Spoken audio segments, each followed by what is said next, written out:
จื้อแล้วบ่หมดหั่นจื้อแล้วจื้อแล้วโอ้ยว่าอยากขอความช่วยเหลือน้ำโตนี่แล้ว1 2 3โอ้ยว่าอยากมาขอความช่วยเหลือบ่มีคำว่ามากระตัวเอาไหม1 2 3บ่มีคำท่านเฝ้าบ่มีคำว่ามาโอ้ยว่าอยากขอความช่วยเหลือน้ำโตนี่แล้วว่าอยากขอความช่วยเหลือตัวนี่แล้วโอ้ยเนาะอ่ะโอ้ยว่าอยากขอความช่วยเหลือน้ำโตนี่แล้วโอเคให้มันได้เด้อได้โอเค1 2 3โอ้ยว่าอยากมาขอความช่วยเหลือตัวโอ้ยกุ้งเลยวัดอยู่บ่เว้าหั่นมันบ่ถือบ่นี่มันบ่มีคำว่ามาโอเคเอาไหมโอ้ยว่าอยากขอความช่วยเหลือน้ำโตนี่แล้วกระตัวเอาไหมโอ้ยว่าอยากขอความช่วยเหลือให้มันได้เด้อนับก่อน1 2 3โอ้ยว่าอยากมาขอความช่วยเหลือตัวนี่ใครสิเบาเขาเว้าให้มันมีอารมณ์หน่อยติเว้าอย่างเด็ดเห็นคือบ่เคยแสดงมาจาก100เรื่องแล้วโอ้ยว่าอยากเข้าสิโทรไปยืมเงินคนขอความช่วยเหลือน้ำคนเฮาสิเฮ็ดจังไดโอ้ยว่าอยากขอความช่วยเหลือน้ำโตนี่แล้วเอาอีกเด้อ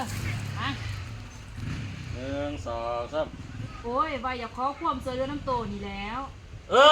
ได้แล้วตัวนี้หันเอาเจ้าปื้อ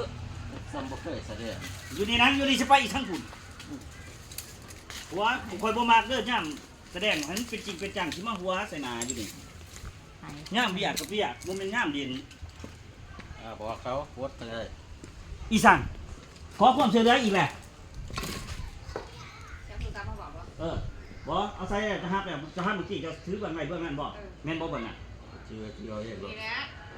ก็แห้งขอความช่วยเหลืออีกแหละ1 2 3อีหยังขอความช่วยเหลืออีกอ่ะมันอารมณ์มันได้ตัวนี้แม่อารมณ์มันบ่ได้อีสังบ่มีอีหยังอีสังขอความช่วยเหลืออีกแหละ2เอามันต้องชื่อเลยจะซ้ำนี่บ่ผ่านเนาะขอความช่วยเหลืออีกอ่ะมันตลกอันนั้นมันตลกคือตลกเห็นอีสังขอความช่วยเหลืออีกแหละบ่แบบเฮาบ่อยากพอใจนะพอหมู่ต้มเฮามาแล้วน่ะ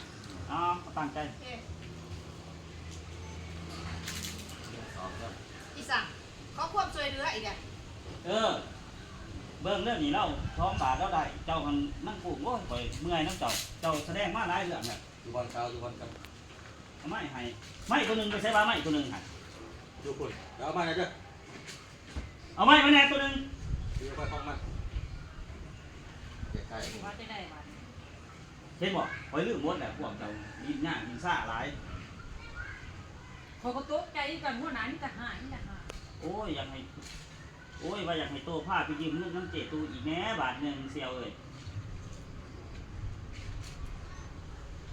2 3โอ้ยว่าอยากให้โตผ้าไปยืมเงินน้ำเจ็บถูกเลยใครมันเรียนเมื่อไรที่ว่าโอ้หันไงเนี่ยคือของข้างเอาไหมเอา1 2 3โอ้ยว่าอยากให้โตผ้าไปยืมเงินน้ำเจ็บตูอีกแน่